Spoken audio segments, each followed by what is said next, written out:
Then Jesus said to the crowds and to his disciples, "The teachers of the law and the Pharisees sit in Moses' seat. So you must be careful to do everything they tell you, but do not do what they do. For they do not practice what they preach. They tie up heavy, cumbersome loads and put them on other people's shoulders, but they themselves are not willing to lift a finger to move them. Everything they do is done for people to see. They make their phylacteries wide and the tassels on their garments long. Oh, they love the place of honor at banquets and the most important seats in the synagogue. They love to be greeted with respect in the marketplaces and to be called rabbi by others. But you are not to be called rabbi, for you have one teacher, and you are all brothers. And do not call anyone on earth Father, for you have one Father, and he is in heaven. Nor are you to be called instructors, for you have one instructor, the Messiah. The greatest among you will be your servant, for those who exalt themselves will be humbled, and those who humble themselves will be exalted. Woe to you, teachers of the law and Pharisees, you hypocrites! You shut the door of the kingdom of heaven in people's faces. You yourselves do not enter, nor will you let those enter who are trying to. Woe to you, teachers of the law and Pharisees, you hypocrites! You travel over land and sea to win a single convert, and when you have succeeded, you make them twice as much a child of hell as you are. Woe to you, blind guides! You say, if anyone swears by the temple, it means nothing.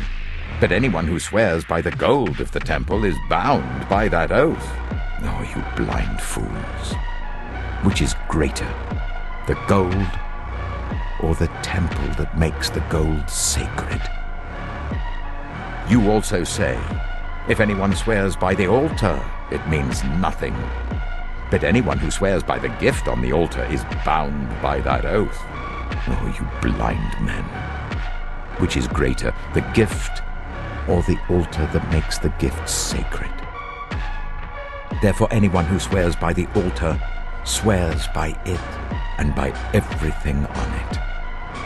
And anyone who swears by the temple swears by it and by the one who dwells in it.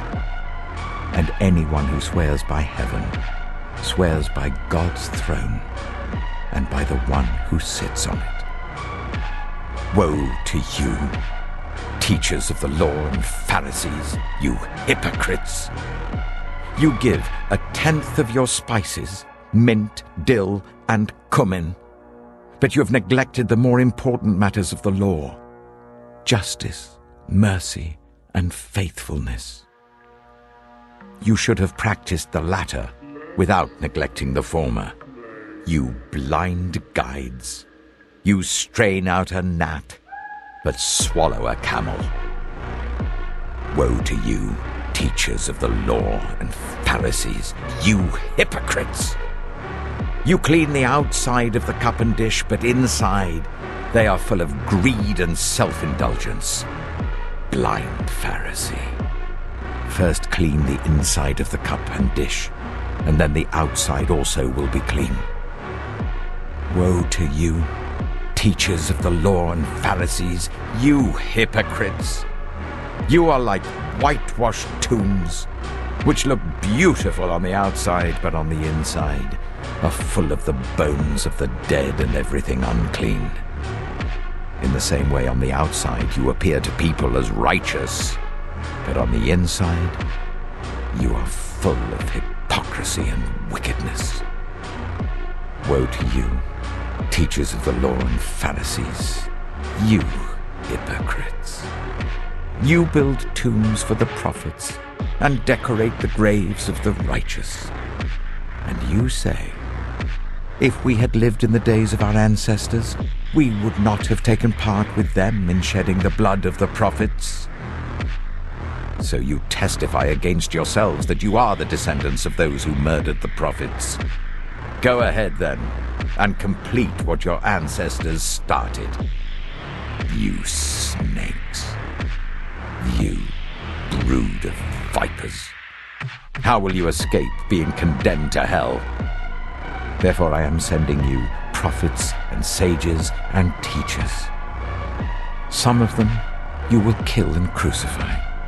Others you will flog in your synagogues and pursue from town to town. And so upon you will come all the righteous blood that has been shed on earth, from the blood of righteous Abel to the blood of Zechariah the son of Berechiah, whom you murdered between the temple and the altar. Truly I tell you, all this will come upon this generation. Jerusalem, Jerusalem, you who kill the prophets and stone those sent to you. How often I have longed to gather your children together, as a hen gathers her chicks under her wings, and you were not willing. Look, your house is left to you, desolate. For I tell you, you will not see me again until you say, Blessed is he who comes in the name of the Lord.